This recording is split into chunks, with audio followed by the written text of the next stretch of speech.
కేంద్ర ప్రభుత్వంపై సికింద్రాబాద్ డీసీసీ అధ్యక్షుడు దీపక్ జాన్ తీవ్ర స్థాయిలో ధ్వజమెత్తారు. మహాత్మా గాంధీ జాతీయ గ్రామీణ ఉపాధి హామీ పథకం పేరును మార్చడంపై ఆయన ఆగ్రహం వ్యక్తం చేశారు. కేంద్ర ప్రభుత్వ నిర్ణయం బడుగు బలహీన వర్గాల పట్టుకొట్టడమేనని మండిపడ్డారు.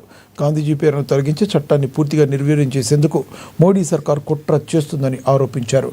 ఈ నెల 20వ తేదీ నుంచి 10 రోజుల పాటు సికింద్రాబాద్ అంతటా ప్రజలకు అవగాహన కల్పిస్తూ నిరసన కార్యక్రమాలు చేపట్టనున్నట్లుగా ప్రకటించారు.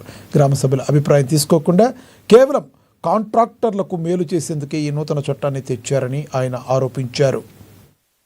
గౌడ్ గారి నిర్దేశాలతోని ఈ యొక్క ప్రెస్ కాన్ఫరెన్స్ మేము నిర్వహించడం జరుగుతుంది. ప్రత్యేకంగా ఈ యొక్క చట్టం ఏదైతే బీజేపీ ప్రభుత్వం తీసుకురావడం జరిగిందో అది ఒక ప్రజలకు విరుద్ధంగా తీసుకురావడం జరిగిందని ఈ సందర్భంగా మీకు తెలియపరుస్తున్నాము. ప్రజల హక్కులని కాలరాస్తూ ఈ యొక్క బిల్లు తీసుకురావడం జరిగింది. ఎవరైతే దళితులు ఉన్నారో, ఎవరైతే మహిళలు ఉన్నారో, ఎవరైతే ఎస్టీలు ఉన్నారో వారి హక్కులకు భంగం కల్పించేలా ఈ యొక్క చట్టము తీసుకురావడం జరిగింది.